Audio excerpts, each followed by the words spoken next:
Animal Crossing, that game we all love and play for hours and hours and hours.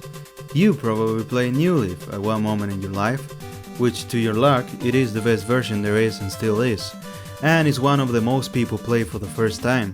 But I actually played the DS version first, Wild War. Yeah, no need to clap, I'm different than all of you damn peasants. It's an okay version, I mean, it's not as good as New Leaf, but it still has some charm to it, mostly because of the DS wonky graphics and some of the limitations the game had. The point is, we all play Animal Crossing, and you can't deny that fact. I asked ChatGPT if I was correct, and the machine said, "Yes, yes, Daddy, you're absolutely correct. Oh my god, you're intelligent, you're so smart." And I was like, well, I guess I am. I mean, you know, I dabble in reading sometimes. I like books, I mean, whatever. But we're not here to talk about those two games, because to be honest, I don't know what to say that hasn't been said before. I mean, they're good games. You can dig, you can hit the tree and fruits will fall down. I mean, it has graphics, villagers will tell you to fuck off. It was a good time. Now, we're going to talk about probably the rarest, most insane version of Animal Crossing. We're going to talk about Dobotsu no Mori, aka Animal Forest, for the Nintendo 64 and the iQue player, which you'll see, it's a Chinese console. It's crazy. So grab your calzone and your Hulk soda, because we're about to enter the world of Animal Forest.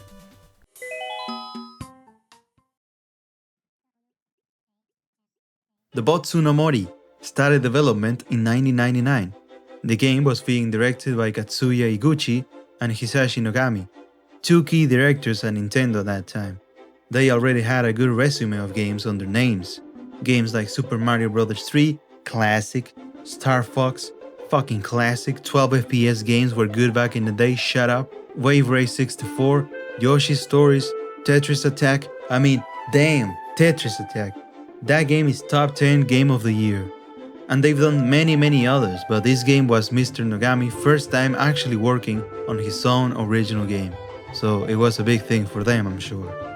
With the release of the 64DD, which was a peripheral for the Nintendo 64, the main purpose of this accessory was to expand the capabilities of the console, with rewritable magnetic discs and online connectivity. I don't know what that means, I guess they wanted to be CDs without being CDs. So with this in mind, Miyamoto wanted a game based on communication. So the boys started cooking something with that idea in mind. They started developing a role-playing game. But in the midst of making the game, it was announced that the 64 was going to stop. It was just not going to be, because it was a massive failure. CDs were better, but Nintendo was too stubborn to see this. I mean, I'm still waiting for my Nintendo CD-based console. So, since the 64DD didn't work out, they just decided to release this new project on the cartridge, which made the directors change course to a life simulator. It will still carry that theme of communication, and it was going to be a non-linear game. And it was born. Dobotsu no Mori will hit shelves on April 14, 2001. 2 great reviews. The Japanese audience have spoken. Animal Forest was going to be a hit in Japan, for now. In the game, you take the role of a new resident of the town. The innovating thing is that this game was played in real time, which means that if you play the game during day, it was going to be daytime on the game, and if you played it at night, it was going to be nighttime in the game. So it was kind of a cool feature. Since it was a non-linear game, you could just pick up from where you left and just keep going forever, because the game, as I said, is non-linear. I mean, it has an ending, but you can just keep playing forever. The bad thing is that this feature was not as good on this version, as the Nintendo 64 lacked an internal clock. You had to set the time manually in the game, which was kind of annoying, but I guess it's better than nothing. I mean, whatever. In the game, you had to take care of your villagers, talk to them, keep them happy, give them gifts, keep your house nice and tidy, pay taxes, do a little bit of fishing, pay taxes, buy shit on the shop, sell stuff, dig bones, pay taxes. You know, things you do in real life, but now it's cute, yay, kawaii. Fun fact, you can actually get some NES games on the game. Like, you can actually play games inside of the game. You can play Balloon Fight, Clu Clu Land, Donkey Kong Jr. Math, fucking classic, golf, pinball, and tennis. No Mario though, whoopsie, we forgot. Also, another cool thing you could do in this game is that if you had a memory cartridge and a friend also had one, and your friend came to your house and was like, "Hey man, wanna visit my town?" You could actually visit your friend's town using his memory cartridge. Anyways, the game was a success in Japan, as I said. I mean, how could it not be one? It's a game even your mother will play. It's addictive. It doesn't ever stop. After a couple of months, a new console was revealed by Nintendo, the GameCube, a more powerful console that blew the Nintendo 64 out of the water, with the futuristic graphics, the quirky controllers that fix a lot of things that the 64 controller was doing wrong. Oh god, it's so wrong. It was said to be a success, so Nintendo thought, we don't want Animal Forest to be forgotten on this now old console, so let's port it and release it all over the world. They were a little hesitant with this action, because to be honest, life simulation games weren't really breaking ground at that time, outside of personal computer games like The Sims. It was still a new concept, but that's what made it so unique at that time. In a world where shooters were the new hot thing, Animal Crossing stood out as the weird kid that doesn't talk too much, but is always happy, grabbing bugs and shit. Anyways, compared to the GameCube version, the Nintendo 64 version is a little lacking, and to be honest, it's not even worth playing nowadays. It's very expensive to find, and you can probably emulate the game. But I mean, you can also emulate the GameCube version, and not a lot would change. So yeah, it's kinda worthless nowadays. But a cool piece of Nintendo history. But you wanna know something cool and interesting? The Chinese version of Animal Forest. An official Chinese version that came out in a console that was called the iQue player. Now hear me out. Nintendo was trying to enter the Chinese gaming market in 2003. We all know that the Chinese government is very strict with what media enters the country, and they still are honestly. But they did let Nintendo get in, with their own console.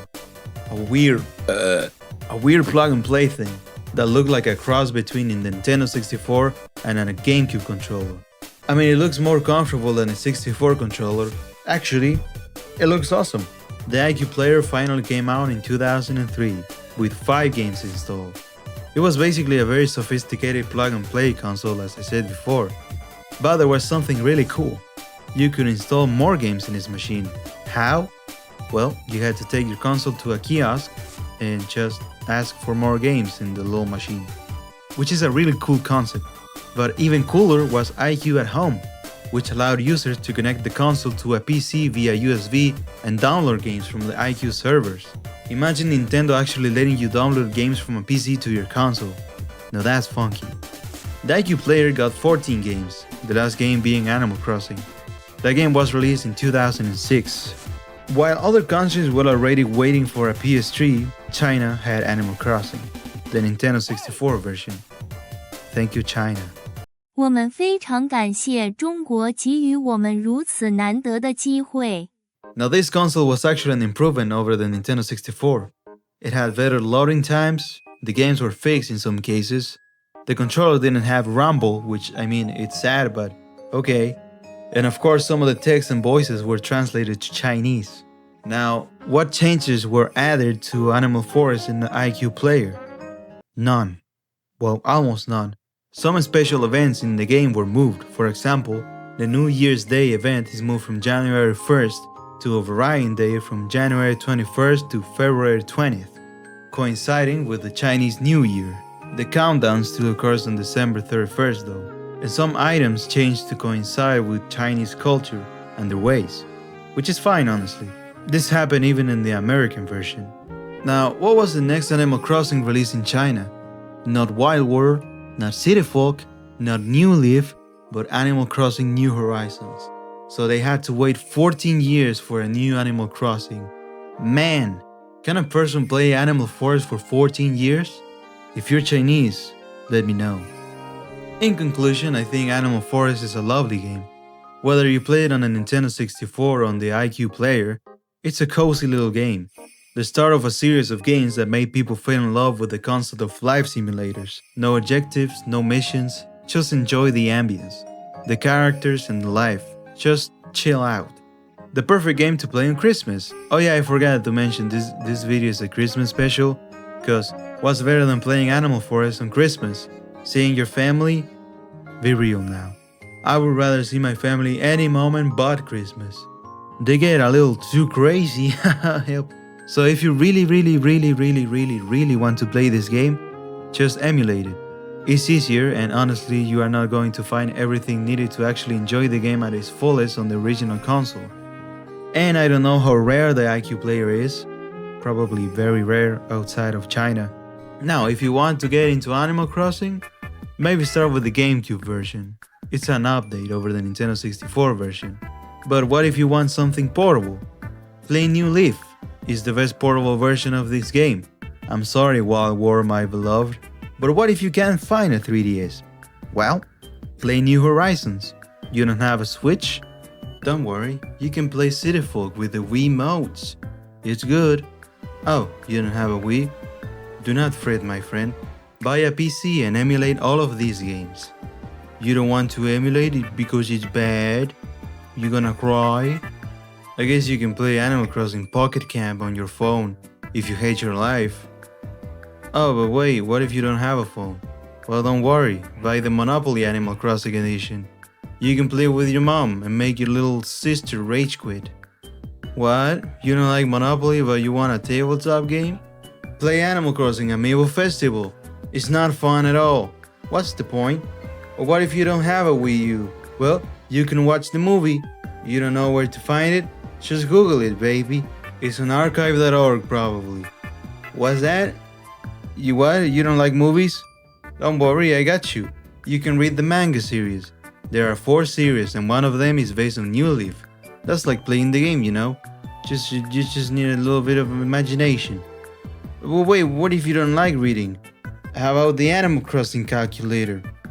Numbers. Well, what if you don't like calculating? Well, get out.